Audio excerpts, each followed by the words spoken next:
Is there a chance that he will reinforce the autocratic regimes of Russia, Iran, China, Saudi Arabia?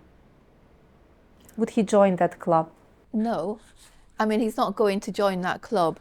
I mean, Turkey doesn't join really any club. And I'm not sure they would want Turkey anyway, because Turkey is a member of NATO. As a member of NATO, Turkey is, this is it. And it's good that Turkey is a member of NATO, because this is what anchors Turkey to the West, okay? And NATO gives a platform where Turkey is engaged with its Western partners, and that's the only platform. I mean, Erdogan is going to continue to play the role of acting between the two. But I mean, the thing with Turkey now is that Turkey is an increasingly important middle power, if I can put it that way. And this comes against the backdrop of this global upheaval, if I can put it that way. I mean, we're moving to a more fragmented world. I mean, the liberal international order that we all knew for our whole lives has gone. I mean, that's gone. We're moving away from a one country rules system with no more, hegemony of the United States. This is gone forever.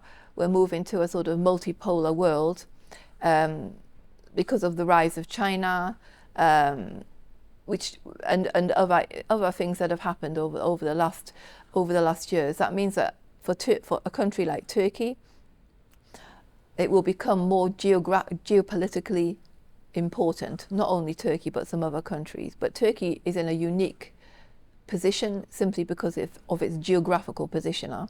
I mean, it's at the sort of frontier between, the West and the East. It's there on the Middle East, Central Asia. So Turkey will become a much more important interlocutor for many different issues, and Turkey will use this to its own benefit. I mean, President Erdogan has already started to do this.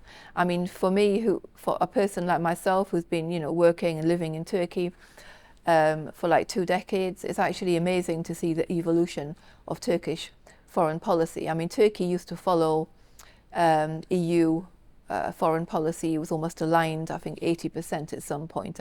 That's really incredible to believe that now. Today it's about 7%. It's about 7 maximum, because Turkey has, learned about an autonomous foreign policy. It's moved towards a more strategic autonomy, and it's sort of come to the conclusion, particularly because its relations with the West have deteriorated. I mean, this was a mistake of the EU, the fact that they allowed the relationship to become so problematic. They allowed Turkey to become sort of not isolated from the EU, but distant by blocking the accession process, by creating, many obstacles and barriers to closer integration. So Turkey has looked in other ways. So Turkey now has an extremely influential position vis-a-vis its neighborhood. I mean, the South Caucasus, Central Asia, but also in Syria, and that part of the world. Turkey is now very present in large parts of Africa, which was never the case before, also in the Far East. So they've become not just a major regional player, but a global player, and a global actor that's able to sit down with Western partners via NATO and other sort of institutions, but is also able to sit with, what we would call the authoritarians, not all of them authoritarians, but other actors around the world, and be seen as a serious actor. And this puts Turkey in a very unique position. And if Erdogan is re-elected, this will probably significantly grow this tendency. Turkey will become a bigger fish in a lot of different ponds around the world. But because of this fragmentation of the international order, at least from my perspective, it's important that the West doubles down on the relationship with Turkey, because whether they like Erdogan or they don't like Erdogan, because Turkey's become more of an influential actor, Turkey is a crucial interlocutor on many issues and many problems around the world are, but particularly in the direct neighborhood, if it's in the Western Balkans, if it's in Syria, if it's in Africa. And I think this issue of the grain deal is just one example of that, because I'm sure many people in the EU feel very annoyed that it's Erdogan that was able to do that. But he was able to do that, and he was able to do that because of Turkey's more autonomous foreign policy, more independent foreign policy, which is obviously good for him.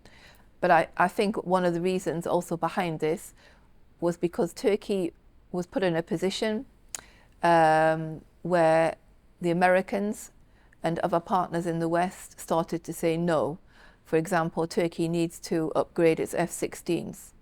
They need new ones, or they need the ones they've got upgraded. And because of the fact that Turkey bought this S-400 defense system from the Russians, as you remember, this was highly controversial, even though it's still in the box that has never been used. They were told by Washington, we're not going to give you the F-16s. You need to give back the system to the Russians, or something along these lines.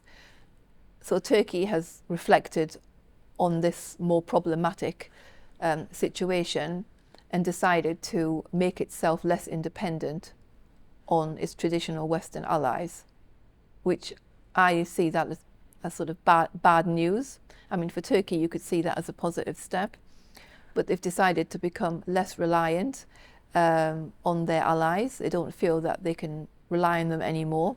That's partially, obviously, it's a response of Turkish foreign policy.